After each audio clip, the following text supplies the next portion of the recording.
长者都有肌少症的问题，所以呢都缺少运动。美国研究也是如此，65岁以上的有规律在做运动的10个不到1个。这些65岁追踪起来，15年之后80岁了，发现呢有在运动的死亡率降低了45%。你要知道，我们全身的肌肉超过50%都在下肢这边，所以你的肌肉量减少了，你的力量衰弱了，你的功能减退了，表现在肌肉最多的地方就是你的腿无力，是我们老化最开始的现象。大家一定要记得，腿的力量千万不要让它萎缩，维持住你腿的肌肉的力量，你就维持了青春。我们60岁的人跟20岁的人生长激素大概只不到1/2。怎么让生长激素增加？就练阻力训练了。肌肉一锻炼以后，那个生长激素就会出来了，还把你皮肤撑大，以后皮肤变得更紧了，更漂亮了，更亮丽光泽。要看起来年轻，就叫做阻力运动，长肌肉。所以阻力运动非常重要。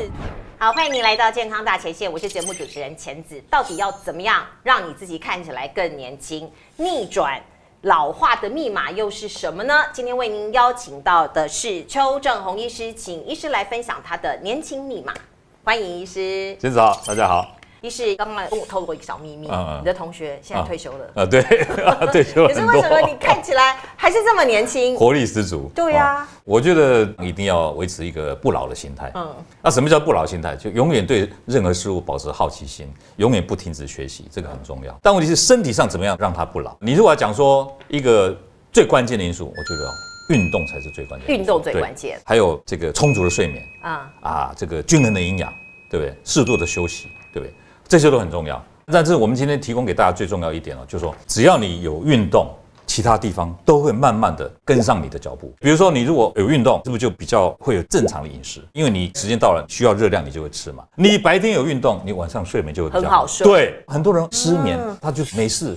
躺在那边没事肚子也咕，白天就不会耗体力嘛，到了晚上不觉得累啊？你叫他躺着睡，他怎么睡得着？然后晚上就开始追剧，天哪，天亮才睡着，然后又熬夜，对，整个作息都混乱了。所以我常讲说，哎呀，你有失眠问题，你白天是不是太闲了？你要先检讨一下。退休的银发族常常这样嘛，你就去找个志工的工作来做嘛，对不对？一方面奉献社会，一方面改善你的失眠，多好啊！再重要一点就是长者都有肌少症的问题，所以呢都缺少运动。其实这也不是只有台湾这样，美国研究也是如此。说65岁以上的有规律在做运动的10个不到1个，然后呢，把这些65岁追踪起来，15年之后是80岁了，发现呢有在运动的死亡率降低了45%。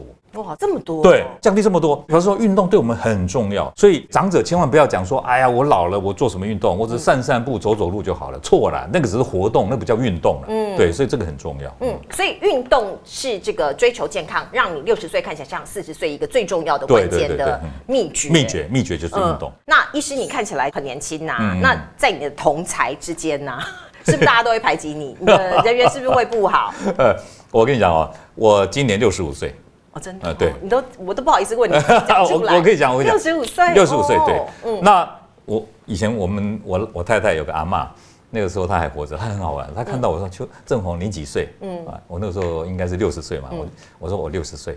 哎呦，你看起来好年轻哦，完全不像60岁。那我说那我看起来像几岁？在我看来你最多59岁。我说我这么认真，只年轻的1岁那这是开玩笑。我要讲说，像卫福部有一位最近退休的那个算是署长对，一个署长，他就是我同班同学。他是你同学？对，同班同学。可是他因为不太在乎外表啦，所以变成满头白发，肚子很大，看起来垂垂老矣这样。所以我常讲说，你如果放弃对健康的追求就是疾病的开始。你如果放弃对青春的追求，就是衰老的开始。对不对？所以我们如果不希望自己在那个年纪看起来垂垂老矣的时候，就从现在开始，你该做的让自己维持着年轻一点这样的一个事情，你就要努力去做，对不对？那你刚刚讲说我们被排挤，那个是开玩笑的说法啦，但事实上就是说，因为同学都很老嘛，对不对？看起来你特别年轻，然后开同学会的时候，你妖怪你出去，是儿子嘛？谁的儿子过来，邱医师的儿子过来。不过我必须要讲不管是台湾或者是国外，我们最近看到很多电影，像阿汤哥还有这个布莱德比特，他们其实都60几岁了，可是他们看起来也非常年轻。所以年轻这件事情是不要放弃对青春的追求，你的外在你的搭配你的衣着你通通都要坚持。像邱医师就是这样子的人所以我是不是可以偷偷问一下邱医师，做医美也是必要之恶吗？是必要的，但我觉得未必是恶啦，就是说必要的保持你外观看起来很年轻的做法。像我就承认啦，我有打肉毒啊，对，因为我如果打肉毒，我笑起来这边全部都是像鱼尾啊，抬头纹也是啊，抬头纹像最近很久没打了，开始又出现了嘛，对不对？可能以前有人会说啊，那不打是不是会突然间老很快？不会，我讲说这是一个很像平行宇宙哦，就是说你同样在这个进行的时候，如果你有保养一下，你就平行宇宙走到另外一边。那等到有一天你不打了以后啊，你慢慢会回到你正常的老化的那条路上啊，因为你习惯看起来自己很年轻的时候，突然间这样子的变化，你就会觉得啊，我怎么老那么多啊？其实不是说不打以后产生的副作用，并不是这么说，对，所以你说必要之恶，我觉得不能讲恶，是必要之好，必要之好，对，所以适时的做一点点的医美，其实会让自己更有自信，对，更快乐嘛。那如果有的人说，哎，我快乐不是这个，那就算了吧，对，是这样的概念。还有啊，这个医师我知道，其实变老还有一个最关键的指标，都像我30几岁、40几岁的时候就开始长白头发，那白头发看起来也是很肮脏啊，这个到底有没有什么方式，怎么改善？好，那个头发变白主要有3个原因。一个是遗传因素，像有的人少白头，你的同学当中可能会有人对20几岁就有白头发嘛，或者这边有一撮白毛这种，那个是遗传因素啊。另外一个是压力，伍子胥过3关的时候不是一下子白发，那个夸张的说法啦，因为已经有黑色素的毛发在外面，这个地方不会变白，是毛根那个地方可能因为突然间黑色素不见了，长出来的毛以后那边变成白发，这是有可能在压力型白发。那最后一个就是老化型白发，老化型白发就是年纪到了就是会变老。那这个怎么改善？如果是遗传造成的话呢？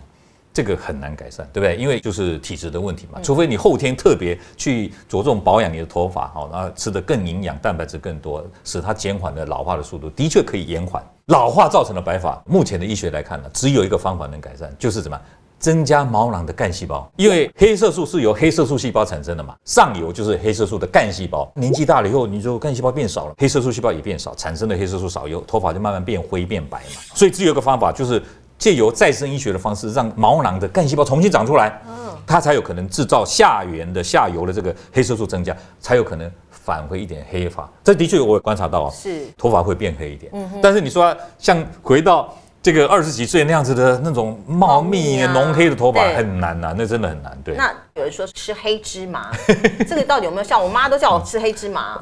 这个只是安慰自己的作用啦，她就看到黑的东西吃一吃，对不对？然后就以为说这样就会让头发变黑，其实是不太可能，是不太可能做不到的啦。那另外，医师有说过，腿是青春的指标，为什么呢？你要知道，我们全身的肌肉有超过一半分布在哪里？在腰部的下，就是2只大腿。OK，有超过50%都在下肢这边。是，所以你知道我们老化不是有个肌少症吗？对不对？对，就是你的肌肉量减少了，你的力量衰弱了，你的功能减退了。那这个时候表现在肌肉最多的地方就是你的腿无力。所以腿无力是我们老化最开始的现象，大家要注意哦。所以，如果今天你旁边有一些老先生、老太太们，你发现他健步如飞、行走自如、活动很快速，我跟你讲，他看起来就年轻，他没有老，对，他没有老化，他的肌肉还是够应付他的生活所需，对不对？平衡能力还很好，这样子也比较不容易跌倒，关节也比较稳定，所以腿的肌肉非常的重要。大家不管是银发族或者是我们退休族，一定要记得腿的力量千万不要让它萎缩。如果能维持住你腿的肌肉的力量的时候呢，你就维持了青春了，这个非常的重要。那要怎么维持啊？锻炼啊，对，锻炼。那有人说什么吃就可以让你的腿有力，胡说八道，不可能。你光吃只有让你变肥而已，你不可能长成肌肉嘛。长肌肉要怎么长，你知道吗？2个要素，第一个要素有伸展的刺激，第二个要素有胰岛素的刺激，对 ，OK。那伸展的刺激就是要锻炼啊，你肌肉一定锻炼用力。你看那个有的健身房那种脚去推，那个肌肉收缩锻炼肌肉，那叫阻力训练。对，那个长辈们说，哎呀，我都有去合体散步。我跟你讲，合体散步只是活动而已，那个只是维持住你能走的功能而已。你真的要让肌肉比较壮、比较紧实，一定要阻力训练，要加重力的训练。什么叫阻力训练？什么叫活动的耐力训练？2个怎么分？大家不太会分，对不对？我跟你讲，很简单一个分法。假如这个动作你持续做超过不了1分钟，你就会没力了。1分钟哦，对，这个就是阻力训练，它就会让你肌肉长大。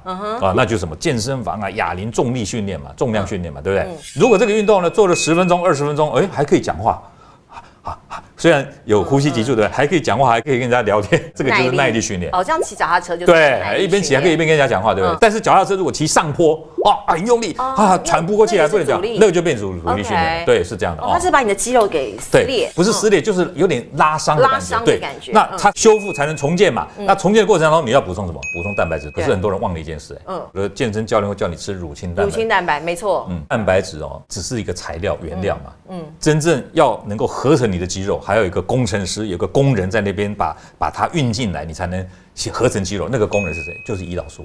哦，胰岛素。对，胰岛素会刺激肌肉量的合成嘛。怎么样才会有胰岛素？碳水化合物。哦。对，所以还是要吃碳水。还是要吃碳水化合物。所以真正最有效的重建肌肉、长肌肉的方法呢，是碳水化合物跟蛋白质3:1。3:1是最好的比例。什么意思？我举个例就是你运动完以后喝一杯果汁，再吃1颗蛋。这个就是3:1的比例，这样知道如果光吃乳清蛋白，那个效率不高。一定要加上碳水化合物，刺激胰岛素的分泌，效率才会高。所以是跟过去的观念有一点被颠覆了。对，科学是不断的在进步的。对，这是新的观念，对不对？我记得就是很多人都说，你运动完绝对不能吃甜的，绝对不能有碳水。对，都叫我们吃鸡胸肉啦、乳清蛋白什么的，乳清蛋白鸡蛋啦、豆浆啦、无糖的。对，而且还要叫你说，一定要运动后1个小时之内赶快吃，对不对？对。现在的研究发现不用，你24小时内吃都有效。OK，对。所以3:1非常重要。是最新的观念，大家都要记下来，是科学的方式哦。那另外呢，随着年龄增长，肌肉一定会流失嘛，肌肉少会让人老得更快。对，要不然做运动。所以刚刚有提到那个阿汤哥跟那个布莱德比特，还有外国的明星，像希维斯史特龙啊，那肌肉猛男，对不对？还有那个阿诺斯瓦辛格，他们到老都还在做健身运动。是啊，我就想说他那个肌肉是真的吧？那是真的，那是真的。像阿诺斯瓦辛格的肌肉不是穿衣服，不可能画上去的吧？有人说那是穿一个肌肉衣，胡说八道。人家真正练出来的肌肉。我上大学的时候，我就是觉得自己太瘦弱。那个高中都不运动，妈妈说你不要做什么，你就乖乖念书的后，考上好大学最重要。可是这观念，我后来觉得说，哇，我上了大学以后，手无缚鸡之力耶。那这样以后，如果一个家庭你怎么照顾？所以我跟有个同学去健身房，那个时候有一个台北健身院，那个老师我一进去看，真的是健美先生呢，哇，那个肌肉大的跟什么一样。但是他怎么练的？每天在健身房练呢，他每天3个小时、4个小时一直在刺激他的肌肉我们没有那个时间，我们只偶尔去一下，对不对？所以我讲，肌肉是最忠实的朋友，最好的朋友。为什么？他不会背叛你，他也不会欺骗你。你只要有运动他就会大，他就会给你回馈。对，他会给你回馈，你只要方法做对了，肌肉就会大，对不对？然后呢，这个你不运动，它就消下去。对，非常忠实。而且呢，你把它练大以后，它会保护你。它会给你健康，给你年轻，给你青春。人家研究阻力训练会使生长荷尔蒙增加，生长激素增加。对我问你，青春期的少女、少男是不是哇？飘撇青春碰超级多荷尔蒙，好漂亮，那颓肤动物，那吹弹可破，对不对？多么美，多么漂亮，多么帅，对不对？我跟你讲那就是生长因素在作用嘛。那我们老了以后，为什么整个都没了，都消退？没有生长因素，没有生长因素。我们60岁的人。跟20岁的人生长激素大概只不到1/2少这么多。对，甚至到1/3，一点点的生长激素。好，那怎么让生长激素增加？我教你嘛，很简单嘛，就练阻力训练嘛。阻力肌肉一锻炼以后，那个生长激素就会出来了，你知道吗？所以医师的意思是说，我跑步啊、超慢跑啊、超慢走，那个没有用。黑博山好，对，我问你嘛，那个马拉松选手看起来是不是都操劳？为什么？紫外线照射，再加上有氧运动，对生长激素没有帮助。对，反而增加了自由基的伤害对，所以呢，马拉松选手看起来都。黑黑的、老老的，对不对？瘦瘦巴巴的，对不对？健美先生锻炼起来，肌肉撑大以后，不但生长激素增加，还把你皮肤撑大以后，皮肤变得更紧更漂亮更亮丽光泽这样。所以阻力运动非常重要。所以要看起来年轻，就叫做阻力运动，然后要长肌肉，这个非常重要这个医师也不断的在强调。不过我们再讲到吃的东西好了，我们现在大概早上起床都会喝咖啡。这个医师我看到他今天来录影的时候，也带来一杯咖啡。那医师告诉我说，你一天要喝到3杯咖啡所以咖啡也可以抗老吗？咖啡可以抗老，对，咖啡抗老主要就是它里面有个绿原酸，就是一种非常好的抗氧化剂，对抗老、对健康都有帮助。抗氧化、抗这个自由基以后，会使身体的发炎反应降低嘛。你要知道，我们人之所以老化就是整个细胞自由基的伤害，然后再加上发炎反应导致一些癌症的发生嘛。那如果能够抗发炎又能够抗氧化的话，对于健康、对于长寿都会有帮助的。所以我常讲一句话，我说每天3杯黑咖啡哦，养生健康又减肥。一定要黑咖啡吗？啊，当然要黑咖啡啊，不能加糖或奶。你加了糖以后就增加了热量了嘛。对不对啊？但是如果没有肥胖的问题，其实喝加糖的咖啡我也不反对。可是现在大家都有怕胖的问题，那就不要加糖嘛，对不对？那奶呢？加奶可以？奶基本上奶也是有热量嘛，但是牛奶不是坏的东西，一个非常好完全蛋白质的来源，所以加奶也可以。最好是黑咖啡。对，最好是黑咖啡啊，因为我也不想胖嘛，我希望锻炼肌肉嘛，所以我基本上来讲，我就黑咖啡。哦，那黑咖啡的好处，刚刚讲说抗氧化、抗老化，然后呢能够减少老年的慢性病，甚至神经性退化疾病都可以减少。对，这个是医学研究已经早就发现了。总体来讲，就是使寿命延长，死亡率下降。你如果要问我说有没有什么一个食物让我能够抗衰老，能够减少慢性病，我跟你讲，就是黑咖啡。哈，黑咖啡有这么好？这么好，你都不知道哈？对，不知道。然后你刚刚讲说3杯，你的 question mark 好像说3杯会不会太多？有点多哎。这样讲好了，如果像我这种每天都有在喝的人，3杯 just make 刚刚好。那世界卫生组织啊是建议说一天啊不要超过400毫克，3杯黑咖啡有大概300毫克而已，还没有到上限哦。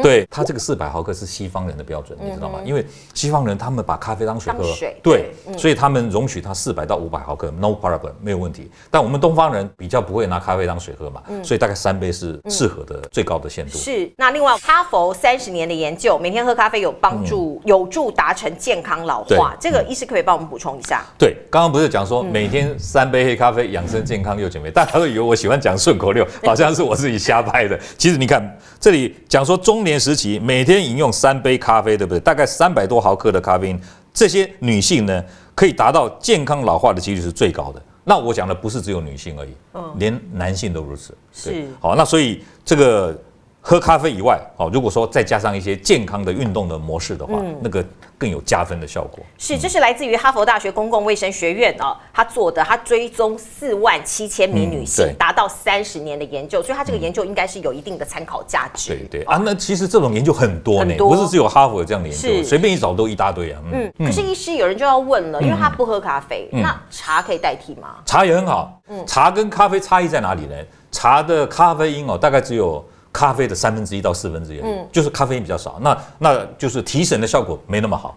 但是抗氧化的物质茶也不差哦。茶里面的儿茶素也是非常好的抗氧化剂所以像华人的传统的喝茶嘛，很多长寿的一些老先生老太太，他们也是很爱喝茶。就是泡茶。对，泡茶。但是泡茶也有诀窍，你要喝对的话才会带来健康。怎么样的诀窍啊？喝茶的时候有几个要注意的。第一个有失眠问题的人不要喝茶。有失眠的不要喝。对，第二个呢，喝茶不要喝太烫的茶。对，这个很多人都搞错。对，很多人都说要喝热的。对，这个茶烫烫的这样直接拿来喝，其实我跟你讲要很小心，因为中国的研究发现说，爱喝热汤、热茶、爱吃热食的人得食道癌的几率比较高。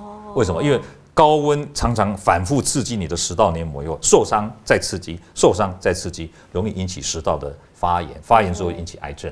对，所以这个要小心。所以不要喝太烫的茶。太烫的茶不要喝。还有喝茶有一个重点就是不要让喝茶来影响健康，你知道吗？茶跟咖啡都一样的，不要在餐中喝啊。我一边吃饭一边配茶。吃饭配茶不行。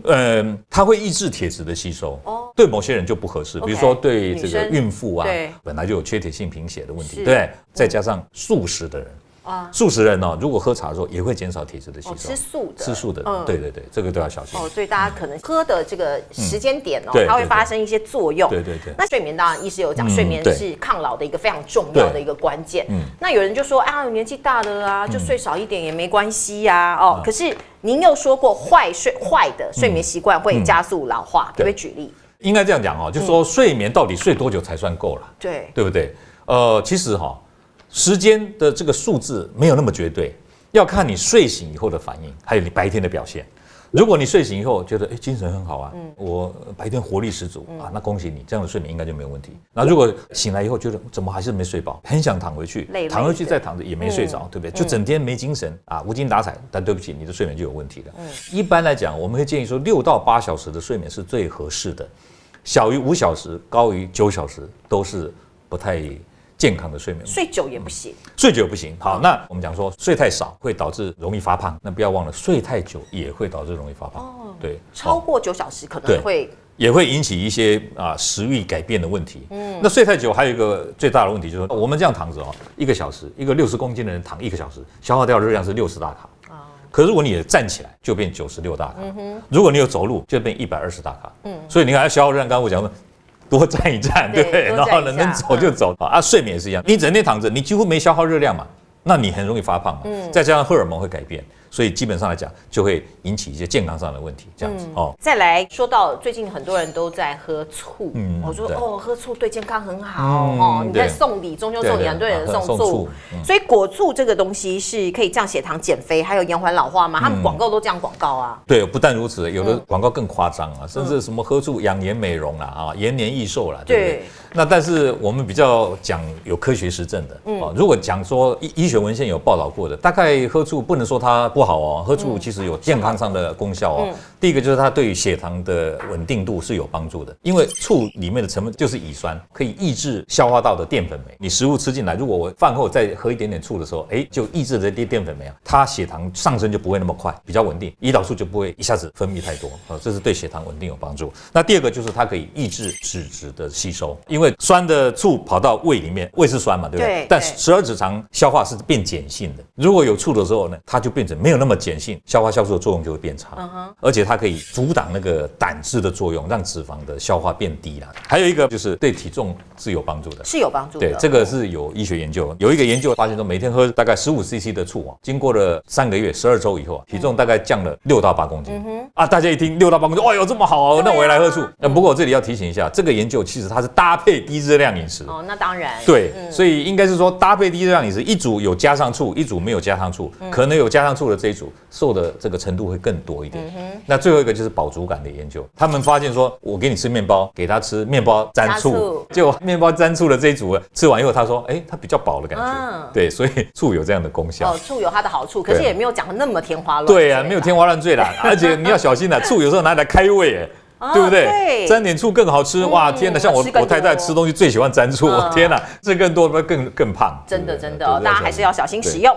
那另外，我们知道市面上有很多标榜抗老的这个产品你会怎么看待这个事情？抗老的产品如果它有功效的话呢，它的那个浓度应该这么说啦，它的成分是跟实验研究的成分是不是一样？你懂我意思吗？因为很多医学文献发现说什么这个成分可以减少老化，使老鼠这个寿命延长，但是动物实验通常用很高的浓度，换到这个健康食品是不是有那么高的浓度？不知道，对不对？我举个例来说，你知道医学研究发现说辣椒可以抑制食欲，是帮助减肥，是那是用老鼠做实验。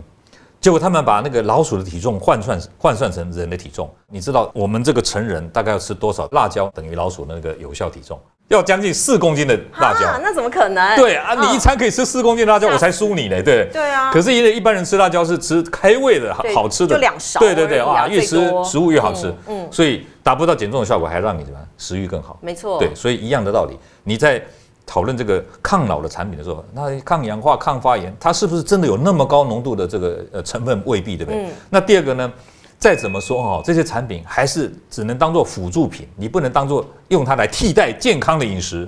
对我刚刚提到那么多，对，适度的运动、充足的睡眠、均衡的营养，你有吗？你都没有，你光吃这种抗老化，你觉得有用吗？对不对？这个是本末倒置，不好的。对，你就说对了，对，大概是这样。好，大家都要有这个正确的观念，这是最重要的那另外呢，最后来医师告诉我们说，保持年轻的秘诀是什么？因为你最有说服力呀，你可以告诉大家吗？那个秘诀是什么？我讲一句话投资理财是不是有赚有赔？投资股票有赚有赔，但是我跟你讲，投资你的肌肉稳赚不赔。为什么？你与其花大钱去买这些保养品，一些什么健康食品，还不如好好投资在你的肌肉上面。投资在你肌肉上面，就是我们今天节目当中所讲的锻炼你的肌肉，不但呢对银发族来说呢，可以增加那个生长激素，让你看起来更年轻、更有活力，对不对？而且呢，可以让你长肌肉，避免了肌少症对你健康上的危害，还可以保护你。我举个例我这里肌肉是比较大的，对不对？你知道有一次我去坐电梯，里面的人呢要把电梯关门了，我说等我，我要冲进去，对不对？我一进去以后，门刚好关起来，撞到我的手臂，砰一声好大声，里面人吓一跳，他以为糟糕，这么大的力量，我应该骨头受伤了，我居然没事对，因为肌肉当了缓冲了，你知道吗？它帮你保护，对，保护了，对，肌肉就是撞到肌肉，肌肉弹回去了，所以肌肉真的是有保护作用。所以我今天的这个节目最重要就告诉大家说，抗老还有呢，保健养生。延长寿命最重要就是把肌肉锻炼起来。你有没有发现那个快死之人、将要死的老人哦，都是开始肌肉萎缩。对，所以肌肉量越大，刚刚不是提到美国的那个试验吗？65岁以上的老人如果有在运动，寿命呢增加这个45%的寿命，对，你知道吗？哈，对，所以是今天这个医师提到很多，如果大家听到这个肌肉这件事情不会背叛你，肌肉这件事情是最值得投资的，你光是听到这一句你就赚了，你就赚了。不过我们再补充一下哦，健康老化的定义是70岁以上，并且认知清晰、行动自如、情绪稳定，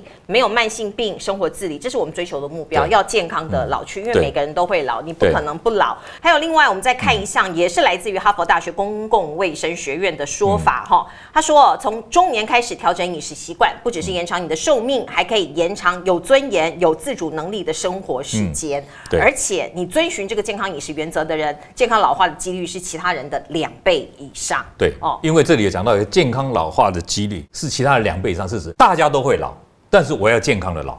对，我不是要躺在床上的老，对不对？很多人寿命延长没有用啊，他的健康余命短短的，都是不健康的余命嘛，躺在床上坐在轮椅，这个长寿没有意义。所以我们老化以后，我们不希望我们缠绵在病榻上，我不想过这种老年生活嘛，对不对？对，所以我们今天如果能健康的老化，然后有一天走的时候很庄严，很快速的走，这是最好的。是，这是后面郎。后面郎。今天非常谢谢邱医师来为我们分享这么多的细节，也欢迎您下个礼拜再次收看我们的健康大前线。谢谢，拜拜。